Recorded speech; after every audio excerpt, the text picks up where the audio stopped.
राधे राधे। जय श्री कृष्णा। श्री राधा रानी की कृपा से हम कली अवतार श्री राधा कृष्ण मिलित तनु श्री कृष्ण चैतन्य महाप्रभु जी के चरित्र को श्रवण पान कर रहे थे, रसपान कर रहे थे। जैसा कि आज श्री कृष्ण चैतन्य महाप्रभु जी के चरित्र का भाग 41 है। जैसे कि हमने कल के चरित्र में देखा कि जो महाप्रभु जी थे वे श्री रंगम आए थे और उन्होंने श्री रंगम में श्री रंगम भगवान की कथा सुनी, उनके प्रसंगों को सुना, उनका दर्शन किया। फिर उसके बाद वे आरती घंटा जैसे सुने तो वे आरती करने गए, जहाँ पर उनको वेंकट भट्ट जी ने नृत्य करते हुए गौरांग महाप्रभु जी को रंगम भगवान के स्वरूप में पाया। तब आरती के पश्चात जो वेंकट भट्ट जी थे वे महाप्रभु जी के चरणों के पास जाकर बैठ गए। वहाँ पर तब कृष्ण कविराज जी गोस्वामी जी ने सारी लीलाएं बताई महाप्रभु जी की, सन्यास की और सन्यास से पहले की। तब वहाँ पर जो वेंकट भट्ट जी हैं वो शयन तक रुके हैं, लेकिन अब महाप्रभु जी कहते हैं कि अब आप यहाँ क्या कर रहे हैं, अभी तो आपको अपने घर पे होना चाहिए, क्योंकि ये तो रात्रि का समय हो रहा है और इस वक्त तो सब अपने घर में रहते हैं, प्रसाद पाते हैं। तब वेंकट भट्ट जी ने कहा कि महाप्रभु जी चिंता की कोई आवश्यकता नहीं, मेरा जो घर है, मेरा जो कुटिया है वो इसी बेलागुड़ी रंगमनाथ में ही है, मुझे परेशान होने की आवश्यकता नहीं, आप परेशान मत होइए। तब इतना उन्होंने महाप्रभु जी से कहा। फिर महाप्रभु से एक आग्रह करते हैं कि हे महाप्रभु जी मुझ पर एक कृपा करें कि आप सन्यास वेश में आए हैं, आप इतने महापुरुष हैं, अगर आप इस भक्त की कुटिया पर जाएंगे, उस कुटिया को शुद्ध करेंगे तो आपकी बड़ी कृपा होगी, हमारे यहाँ प्रसाद पाएंगे तो हम पर बड़ी कृपा होगी। इसलिए हे महाप्रभु जी आप हमारे साथ हमारी कुटिया पर आ जाइए, यही बेलागुड़ी में है। तब महाप्रभु जी मान जाते हैं और गोपाल भट्ट जी के साथ वे बेलागुड़ी में उनके घर जाते हैं। वहाँ पर फिर उन जो महाप्रभु जी थे उनका बड़ा सत्कार होता है। जो सारे घर के जन थे वे उनका सेवा सत्कार करते हैं। तब महाप्रभु जी उनके यहाँ पधारते हैं और महाप्रभु जी जैसे पधारे हैं तब जो महाप्रभु जी आए उनके चरणों को धुला है, फिर उस चरणामृत को, जो चरणामृत थे उनको सब में बांटा है। तो अब ये जो चरणामृत है ये पूरे सारे घर वाले पान करते हैं, लेकिन जो शेष चरणामृत बचा था वे गोपाल भट्ट जी सोचे, वेंकट भट्ट जी के पुत्र गोपाल भट्ट जी सोचे कि यह चरणामृत आखिरकार आखिर में फेंका जाएगा, इससे अच्छा है कि मैं ही इसे पी लेता हूँ। तब जो बचा हुआ जितना भी चरणामृत था उस सारे चरणामृत को गोपाल भट्ट जी ने रसापान कर लिया, पी लिया है। उसको पीते ही गोपाल भट्ट की जी के अंदर कृष्ण प्रेम का विरह आने लग गया और वे कृष्ण है कृष्ण है कृष्ण है कृष्ण है करते करते जमीन पर लेट गए, रोने लग गए, श्री कृष्ण को पुकारने लग गए, हे गोविंद हे कृष्ण पुकारने लग गए। उनके अंदर भी श्री कृष्ण का प्रेम महाप्रभु जी ने कृपा करके दिया है। तो अब अगला सवेरा होता है। अगले सवेरे महाप्रभु जी सोचे कि अब वे आगे की यात्रा पे निकलें, लेकिन तभी वेंकट भट्ट जी पीछे से आते हैं और कहते हैं कि हे महाप्रभु जी मैं आपको रोकना तो नहीं चाहता, लेकिन आज आषाढ़ शुक्ल पक्ष एकादशी है और इस दिन धाम का वास करना सही नहीं है और आप तो सन्यासी ठहरे हैं, तब आप कैसे धाम का आज वास छोड़ सकते हैं, कैसे त्याग सकते हैं। तो मेरी आपसे विनम्र निवेदन है कि आप यहीं पर रुक जाएं आज के लिए, क्योंकि आज एकादशी है और एकादशी के दिन पवित्र तीर्थ स्थलों को नहीं छोड़ा जाता। महाप्रभु जी ने उनकी बात मानकर उन्होंने एकादशी के दिन वास नहीं छोड़ा। फिर अब अगला दिन होता है। तो अब महाप्रभु जी सोच रहे थे कि वे अब आगे की यात्रा के लिए निकलें, लेकिन अब क्या हुआ।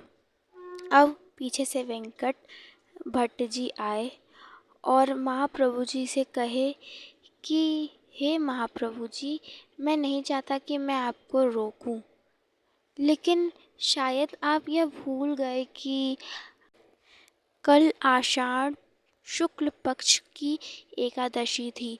तो आज से तो चातुर्मास लग गया महाप्रभु जी, और चातुर्मास में कोई भी सन्यासी यात्रा नहीं करता। वे तो किसी भी पुण्य तीर्थ पर रुककर वहीं पे सत्संग और कीर्तन नाम जाप करता है। तो महाप्रभु जी अब आप कैसे जाएंगे। तो महाप्रभु जी तो अब जा नहीं सकते। तब जो वेंकट भट्ट जी हैं वे कहते हैं कि महाप्रभु जी, ये रंगमनाथ जैसा कोई अच्छा पवित्र तीर्थ हो ही नहीं सकता, इसलिए हे महाप्रभु जी, आप यहीं पर 4 मास रुक कर यहीं पे भजन कीर्तन और सत्संग करें, और हमारे भाग्य खुलेंगे कि आप हमारे ही कुटिया में रुककर हम पर कृपा करके सत्संग करें। तब महाप्रभु जी को रुकना पड़ा, और महाप्रभु जी पहली बार कहीं पर 4 महीने 4 मास रुके हैं, क्योंकि महाप्रभु जी आज तक संन्यास वेश में कहीं भी इतने दिनों तक नहीं रुके हैं। तो अब महाप्रभु जी की लीला होती है रंगमनाथ में। तो अब वेंकट भट्ट जी के यहाँ महाप्रभु जी प्रतिदिन प्रसाद पाते हैं। उनके चरणामृत का सब लोग रसामृत पीते हैं, और जब चरणामृत जो होता जो बचता उसे गोपाल भट्ट जी पीते, और उन्हें धीरे धीरे श्री कृष्ण लीला का अनुभव होता। तो जो महाप्रभु जी जिस पत्तल में प्रसाद पाते थे, उस प्रसाद में जितनी जूठन बची होती थी उसको तो गोपाल भट्ट जी उठाकर खाते ही थे, जो जूठन बचती थी। उसके साथ साथ जो पत्तल होती थी उसे भी गोपाल भट्ट जी खा लिया करते थे। गौर का प्रसाद मानकर वे उसे खा लिया करते थे।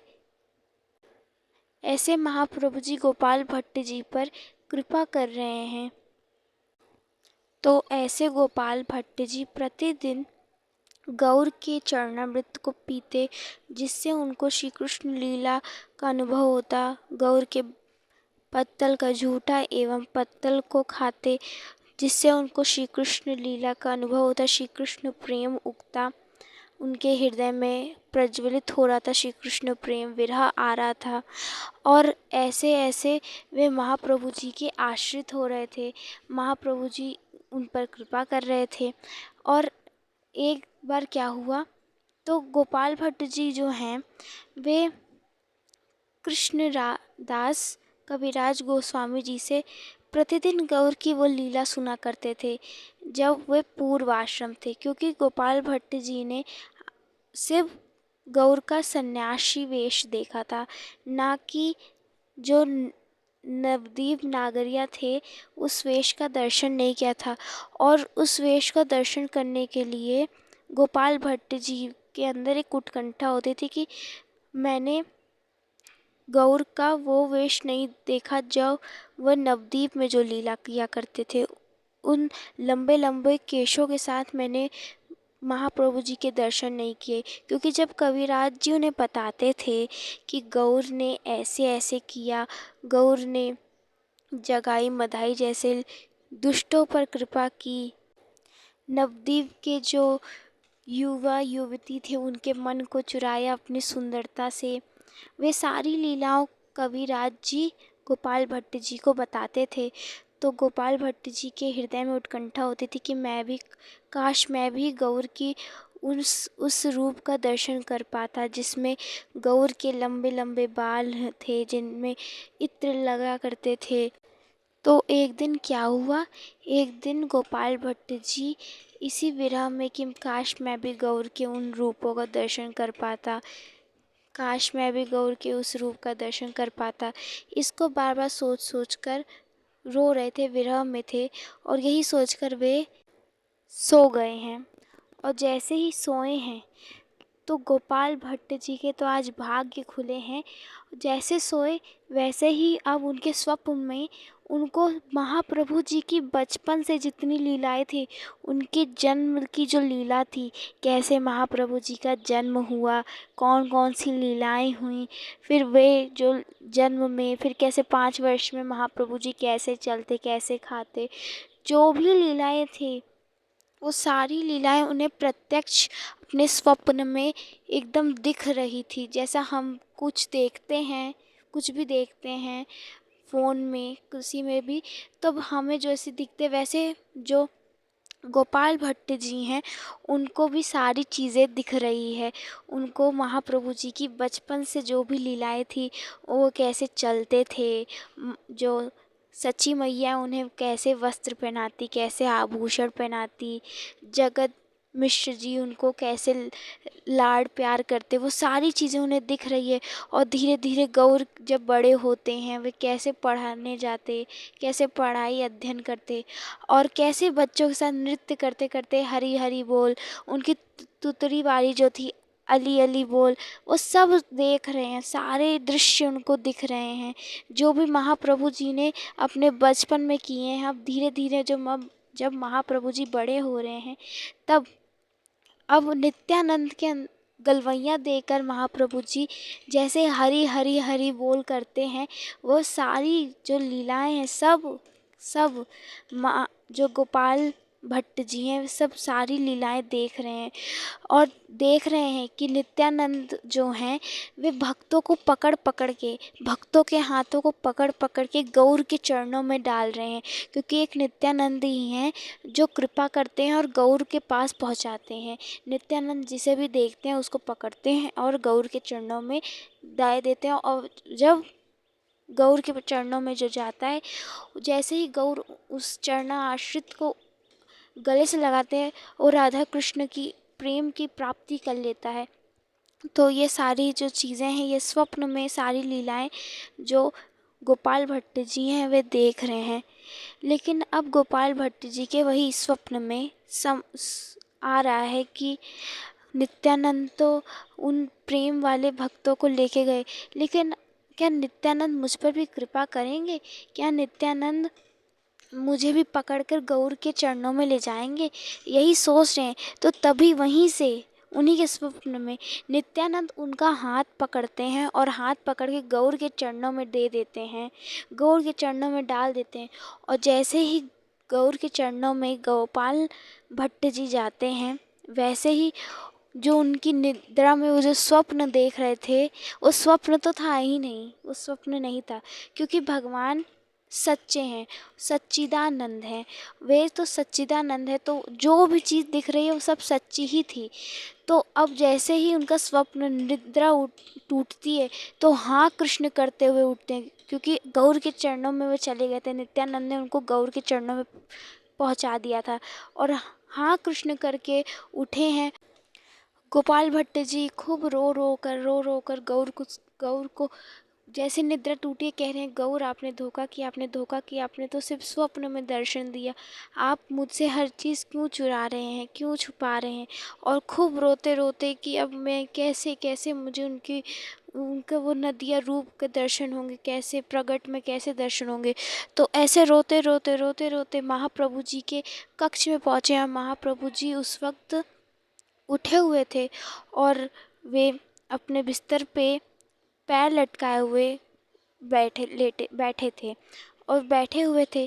तब रोते रोते हाँ कृष्ण, हाँ गौर, हाँ गौर, हाँ गौर करते करते करते करते गोपाल भट्ट जी महाप्रभु जी के चरणों में जाकर गिरे हैं, और दोनों चरणों को, उन दोनों गौर चरणों को पकड़ लिया है, और गौर चरणों को पकड़ के कह रहे हैं, हे हे नदिया विहारी, हे नीलाचल विहारी, मुझे अपने दर्शन दो, मुझे अपने नदिया रूप का दर्शन दो, अपने नदिया रूप का दर्शन दो। हे गौर, मुझे अपने नदिया, हे निमाई, मुझे अपने नदिया रूप के दर्शन दो।